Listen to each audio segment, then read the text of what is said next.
ये विशेष मेहर परमात्मा ने सत्सयुगों के ऊपर बख्शी। बचा लिया परमात्मा ने हमें काल के कहर से। आने वाले समय में देखना, जब दुर्गतियां होंगी, संगत की दुर्गति होगी, तब लोगों को ये बातें समझ में आएंगी कि हाँ, सत्सेवक सही थे भाई। लेकिन उस समय क्या होगा? कुछ नहीं बनेगी, सिर्फ परिणाम भोगना शेष रहेगा। भाई और बहनों, आगे परमेश्वर ने इस विशेष संदेश नंबर 35 में अपने परमात्मा होने को लेकर, पूर्ण ब्रह्म परमात्मा साक्षात कबीर होने को लेकर एक संकेत किया, मंत्र जाप को लेकर। छोटी सी बात बताई परमात्मा ने कि जब दास को किसी ने नाम दीक्षा दिलवाई, और जब मैं नाम दीक्षा लेकर आया, तो मेरे गुरुदेव ने तो मुझे यह कहा था कि ये जो प्रथम नाम है, इसका आपने रोजाना 108 बार जाप करना है। और गुरुदेव ने कहा कि मुझे यह समझ में आया कि इसका रोजाना 8 बार जाप करना है, 8 बार। और साथ में गुरुदेव ने एक संकेत और किया कि मेरे को ये प्रथम नाम और शतनाम दोनों एक साथ ही दिए गए थे। प्रथम नाम और शतनाम दोनों एक साथ ही दिए गए थे। और उसके बाद मैं आ गया घर पर। आने के बाद मैंने मंत्र जाप शुरू कर दिए। महीने 2 महीने बाद में जिस व्यक्ति ने मुझे नाम दीक्षा दिलवाई थी, उससे मेरी मुलाकात हुई। तो उस व्यक्ति ने कहा कि भाई, भक्ति कैसी चल रही है? तो गुरुदेव ने लीला करते हुए, अपने आप को एक भगत की श्रेणी में खड़ा करते हुए कहा कि भाई बहुत अच्छी चल रही है। तो उसने कहा कि मंत्रों का जाप करते हो? तो गुरुदेव ने कहा कि रोज करता हूं, 8 मंत्र जपता हूं रोज। तो उसने कहा कि 8 नहीं, 108 जपने। आपने ध्यान से नहीं सुना। बोला भाई, मुझे तो 8 ही सुनाई दिया, मैं तो 8 ही जपता हूं। और बोला सतनाम? बोलो सतनाम खूब करता हूं। भाई और बहनों, पहले आप ये ऑडियो सुनिए परमात्मा की, संकेत समझिए परमात्मा का, गुरुदेव भगवान के बोलने का लहजा समझिए। ग्रीम पावगढ़ी तो याद करनी मनास न खोर, सतगुर एला देत है विषय सूल न बोए। पावगढ़ी यानी 6 मिनट तो याद कर ले, इसा कति नाश ना करे जीवन का। एक बार शुरुआत होगी भक्ति की तो अपने आप अच्छी लगने लग जाती है। प्रारंभ में मैंने दीक्षा ली अपने गुरुदेव से, तो उन्होंने कहा तो यूं था कि प्रथम मंत्र के 108 बार रिपीट करना है। और सतनाम भी मुझे साथ ही दे दिया था उन्होंने, साथ ही। और ये ऐसे करना, इसकी गिनती नहीं, खूब कर। तो मैंने ये सुना कुल 8 बार जपना पहले वाला, कि उसमें घने मंत्र हैं, और वो 8 बार भी घने लागे थे। क्योंकि ये पाप भरा रहे अंदर, वैसे वहां भगत दिखाई दिया, परंतु निर्मल तो नहीं थे अंदर से पिछली भक्ति प्रेरणा कर रही थी, वो तलफ थी। 1-2 महीना हो गया, फिर जो मुझे नाम दिला के लाए थे, उसके साथ एक दिन दोबारा मीटिंग होगी। उसने पूछा कि भक्ति करते हो? मैं कहा करता हूँ। प्रथम मंत्र है ना वो किलियम किलियम, वो 8 बार करता हूँ डेली। वो भला 8 बार नहीं, 108 बार कही थी, अपने ध्यान तक न सुना। और वह दूसरा तो खूब करता हूँ ना, बोला 108 बार करना वो।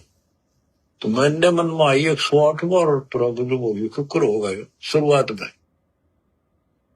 क्योंकि हम तो इसे थे, जोत लगा दी घर में, जोत लगा कर आरती करते करते बाहर आते, ओम दस तीसरे स्वामी, यानी बाहर आते आते पूरी कर लेते थे। इसी की भक्ति थी मेरी पहले इस दीक्षा से। क्या संकेत किया परमात्मा ने? ये बातें बताने की परमात्मा को क्यों जरूरत पड़ी यहाँ पे? ताकि मेरे जो हंस होंगे, जो मेरे संकेतों को समझने लग गए, जिनके ऊपर विशेष मेहर है, वो आत्माएं समझ जाएंगी। क्या संगत में आज तक ऐसा कोई भगत आपने सुना है? दादा गुरुदेव की संगत में, आदरणीय राम देवानंद जी की संगत में,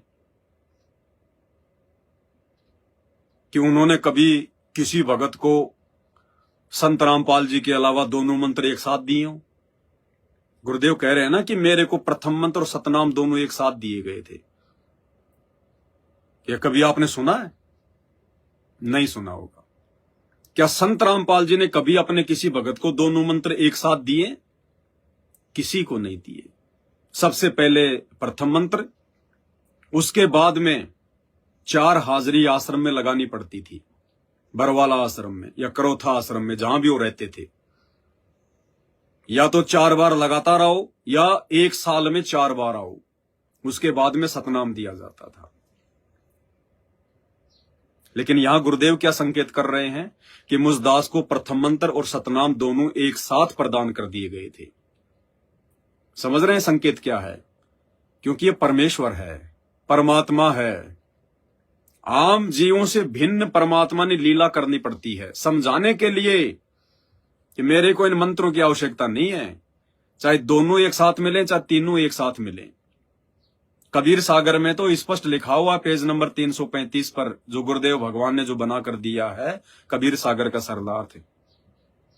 परमेश्वर ने अपने आप को छुपाते हुए उसमें लिखा है कि मेरी जो 9वीं सुरती होगी वो सार शब्द लेकर पैदा होगी।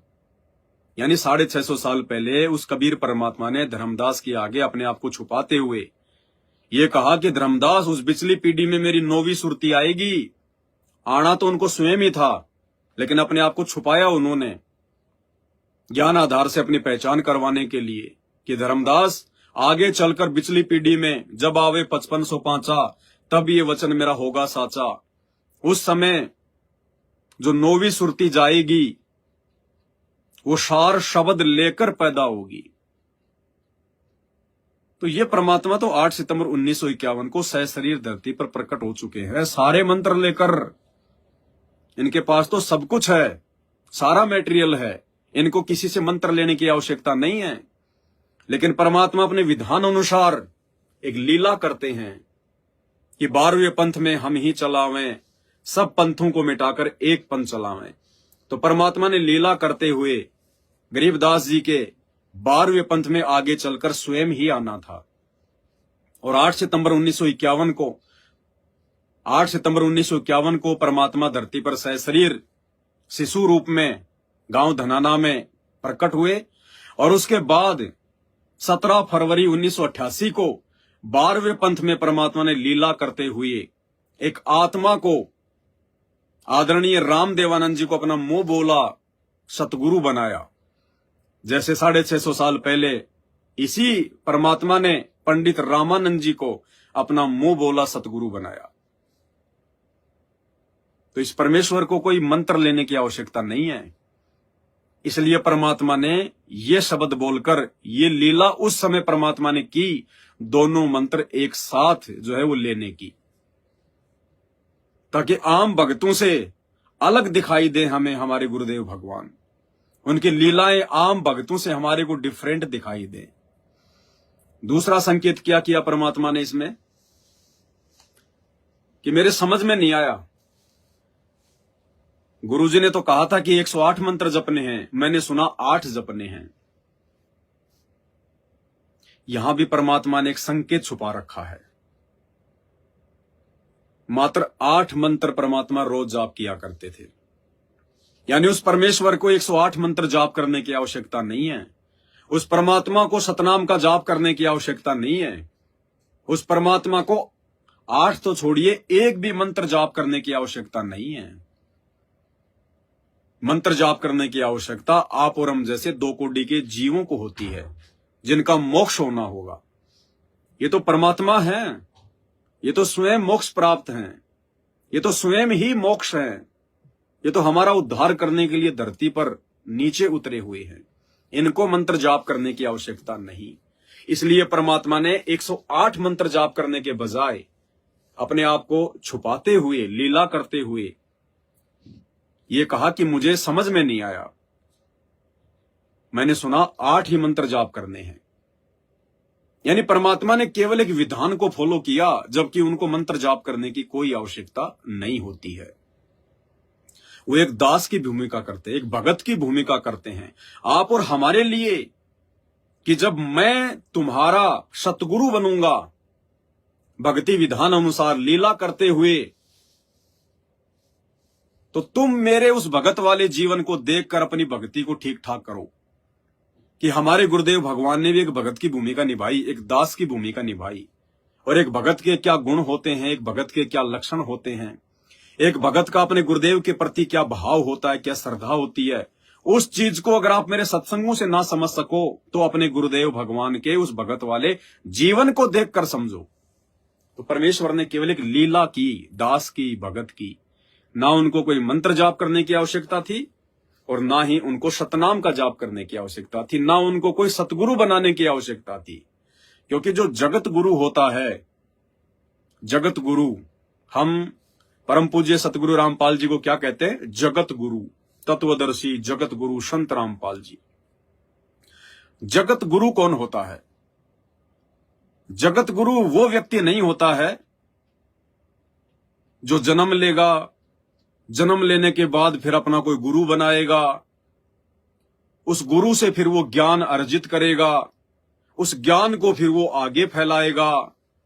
उस व्यक्ति को जगत गुरु नहीं कह सकते। अरे जगत गुरु मतलब पूरे संसार का गुरु, पूरे जगत को जो ज्ञान देता है, और पूरे जगत को ज्ञान केवल परमेश्वर दे सकता है, परमात्मा दे सकता है, जो सर्वोपरि है। और जो व्यक्ति किसी और को अपना गुरु बनाकर यदि पहले उससे ज्ञान लेता है और फिर वो आगे ज्ञान देता है और जगत गुरु कहलाता है, तो असल में फिर वो जगत गुरु नहीं है। अगर आप लोगों को अपनी अज्ञानता के चलते ये लगता है कि संत रामपाल जी तो एक सामान्य व्यक्ति थे, 8 सितंबर 1951 को गांव धनाना में इंद्रोमाई से उन्होंने जो है जन्म लिया, फिर उन्होंने 17 फरवरी 1988 को आदरणीय राम देवानंद जी को अपना गुरु बनाया, आदरणीय राम देवानंद जी से उन्होंने ज्ञान प्राप्त किया, फिर आगे चलकर उनको नाम दीक्षा देने का आदेश प्राप्त हुआ, फिर वो जगत गुरु कहलाए? नहीं। अगर संत रामपाल जी ने आदरणीय राम देवानंद जी से, जो कि हमारे दादा गुरु जी थे, यदि उनसे ज्ञान लेकर हमें ज्ञान बताना शुरू किया है, तो ये ज्ञान संत रामपाल जी का कहां है? फिर ये तो फिर आदरणीय राम देवानंद जी का ज्ञान है। तो फिर जगत गुरु तो आदरणीय राम देवानंद जी को कहना चाहिए, क्योंकि संत रामपाल जी ने तो उनसे ज्ञान लेकर फिर आगे ज्ञान दिया है।